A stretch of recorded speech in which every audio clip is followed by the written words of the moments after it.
Hey everybody, my name is Steven. Welcome to today's quick educational workshop. Today's discussion and demonstration is on the squat and the hinge, two very important movements within exercise and within our daily lifestyle. We'll cover some examples of each and then the main differences between each.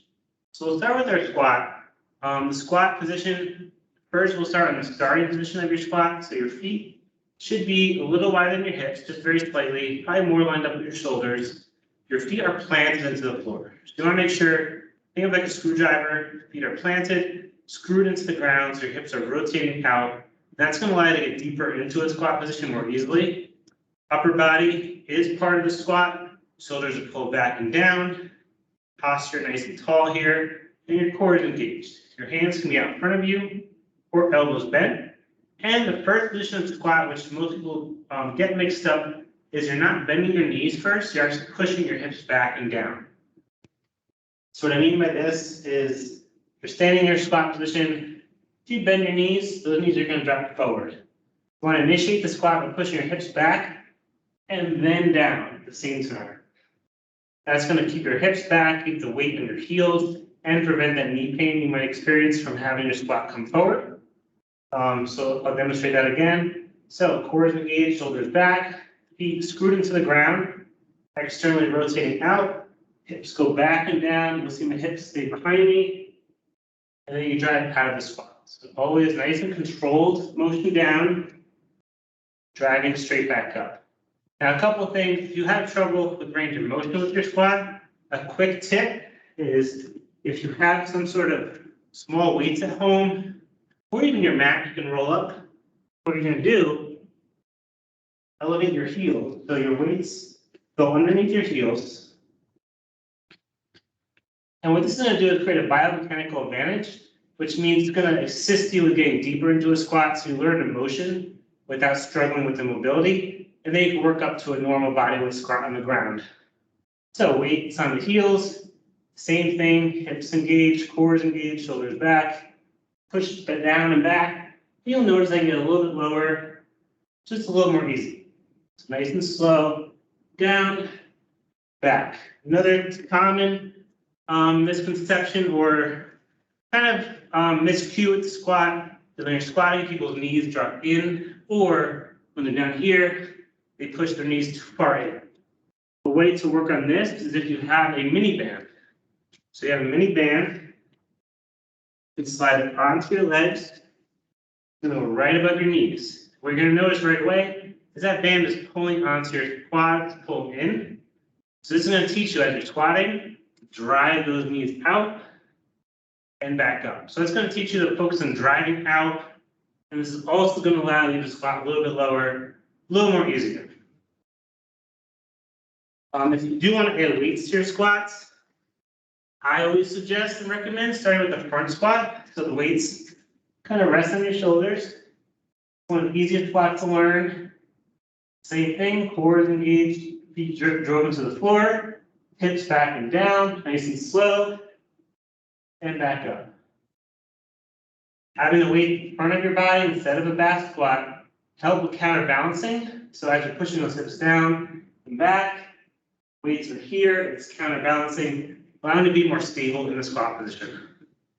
So there's some variations of squat, just to get you started. Now we're going to work on our hinge. So the hinge is a little bit different. Squat is more lower body focused. A hinge or like a deadlift, as most of you might hear of, is a very effective full body posterior chain movement.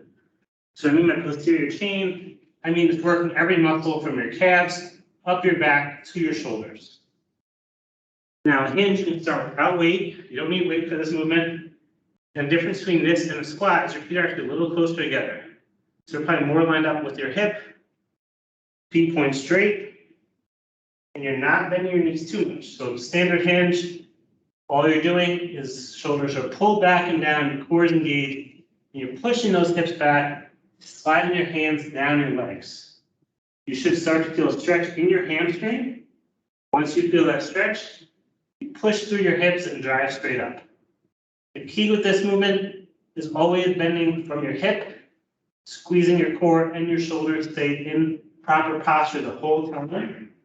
You're not bending your knees. Just pushing that butt back behind you until you feel that hamstring stretch. Then you're using your core and your glute musculature to push those hips back forward. So nice and slow. And back up. Now, if you want to add weights to this, you can grab a kettlebell or a dumbbell. Same thing, we're not going to the floor. Feet are screwed into the ground, your core is engaged, shoulders pulled back, and you're just sliding that weight down your quads, keeping that back straight until you feel that stretch. Once you feel that stretch in your hamstrings, squeeze your glutes, drive back up. So that's the difference between a hinge and a squat. A squat is driving through your heels, driving through a lot of your lower musculature. Hinge is all in your hamstrings and your glutes and your low back, driving those muscles forward and up.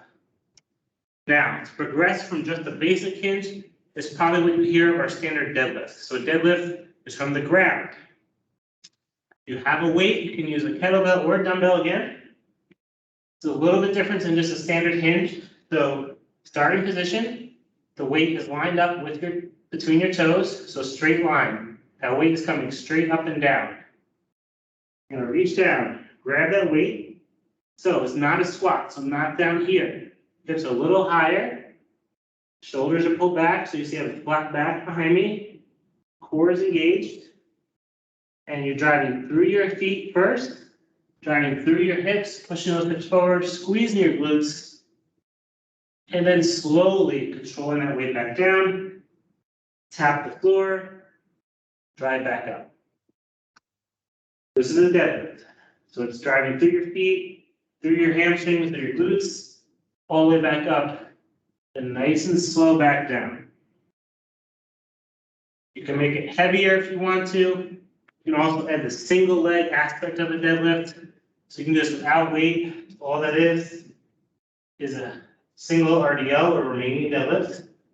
You're going to extend one leg straight behind you, bending at the hip, shoulders are pulled back, driving straight forward.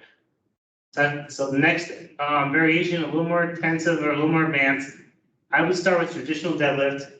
The goal is not to go heavy too fast. The goal is that activation. When it activates your glute muscles because you sit most of the day, our glutes are turned off. And what happens with that, glutes are turned off, it causes a little bit imbalances in the hips, causes our low back pain, causes our hamstring tightness. So deadlift is a great exercise for activating the low back, activating the core, and even your shoulders.